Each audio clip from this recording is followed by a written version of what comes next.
Good morning, everybody, honored guests, brothers and sisters. My name is Monsignor ثابت Habib Yusuf, as mentioned, Steve, and I am a Chaldean Catholic parish priest of the Christian town of Karamles in the Nineveh Plain, 25 kilometers east of Mosul. On behalf of my people, I give greeting from the land of life after Isis. Shalom Alochen. In Aramaic, peace be with you, as in the language of Christ, still spoken until now in my house. I wish to give thanks to the government of the United States for including us in the important conference, and special thanks to the administration of President Trump for this concern to and commitment for the persecuted minority communities in Iraq. I believe that you all know about the history of Christian of Nineveh over these past 5 years. In short, in August 2014, we were forced to flee for our lives in the face of ISIS attack. For the next 3 years, we lived as a displaced community under the protection and care of the church, mostly the Archdiocese of Erbil. In November of 2016, our town was liberated by Iraqi and American forces, and we began to return to our town. We found our churches burned and desecrated, and our homes burned, looted, and destroyed. My own family home was destroyed completely, but still Karamles is our home, and as all towns, and we are determined to return and rebuild.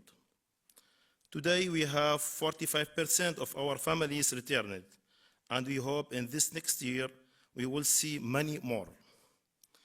In all of this time, it has been our faith that held our community together, and I am grateful to speak to you today, to be among people who understand the important place of faith in the community. In my time I have with you today, I would like to share with you some of the most important lessons we have learned for the restoration of communities affected by persecution and violence because of their faith. First, the history of the past 5 years have made me understand very clearly the important place of Christianity and minorities to the future of Iraq. In this belief, I am not alone. In fact, the Iraqi ambassador to the USA has said, Iraq without its minorities is not Iraq. Which Christians know that this is true. We pray that the Iraqi government believe this is true. But we also pray that the Iraqi government shows this belief not just in words to the West, but in real change and support for the protection, safety, and equal right of the minority communities of Iraq. In this way, we can protect and keep the ancient cultures of Iraq. This brings us to the second lesson. This is the value and dignity of keeping your word and promise and following through with action, whether for governments, institutions, or persons. This is especially so for those involved in the work of the humanitarian and charitable aid, and also supporting the words and promises. There must be honest conversation, dialogue with the people themselves to determine priorities and not to have all needs made by the decision of the donor. After this honest consultation, there is the need for the donor to make decisions which show the goodwill, moral values, and the good name of the donor country or agency. Promises which are never fulfilled or always delayed or reckless in their words, these things create harm, not help. On the other hand, promises which are made with honest intention and fulfilled with proper focus of the people reflect what is best in us all and fill us with hope for the future. As the Holy Father Pope Francis has said, in giving aid to the poor and threatened in this world, we must always put the needs of the people before process. In the early years of our displacement, our people suffered greatly from the opposite mentality, the mentality of process before people. We believe that this conference represents a commitment to change in this way of thinking, and we pray to God that it will continue to grow. As some examples of aid which has worked for us very well, I can speak about the example of the Knights of Columbus and the government of Hungary, which provided funds to my town of Karamles and to the town of Teleskov.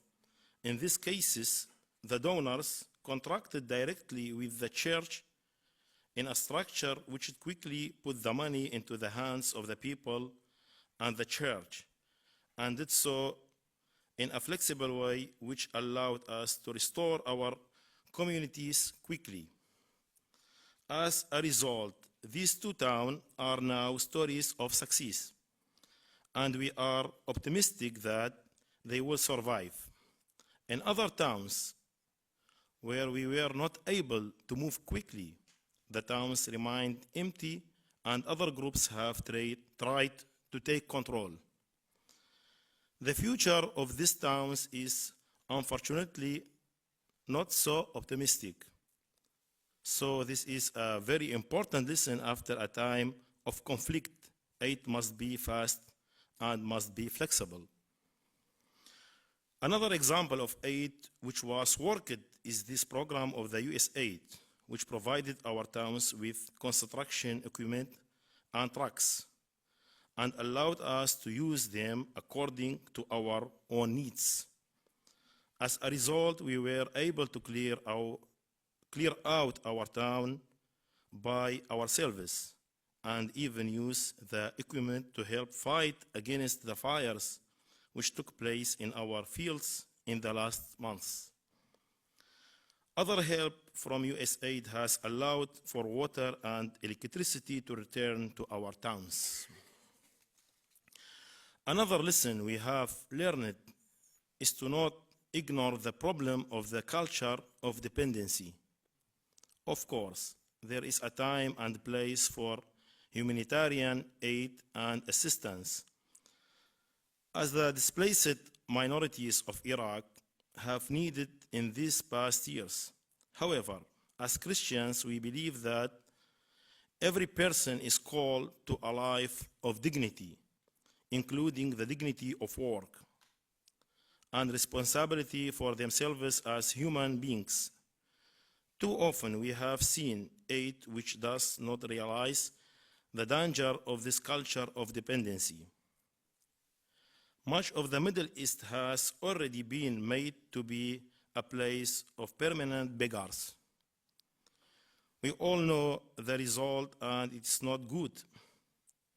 And so we ask if you know, help us survive, yes, but with dignity and self-respect through honest and sustainable work. I ask you, please do not participate in the culture of dependency, but instead participate in the culture of human dignity.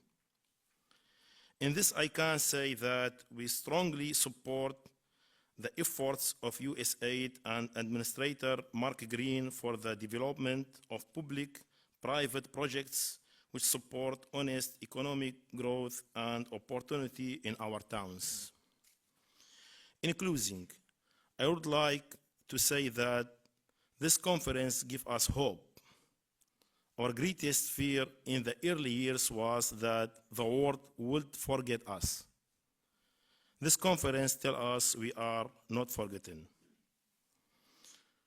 We need more time, next moments coming in future, to discuss many details about our existence in the Nineveh plan in Iraq as an old community and special community culture, religion community in Iraq. May God bless you all and the important work that you do. Thank you.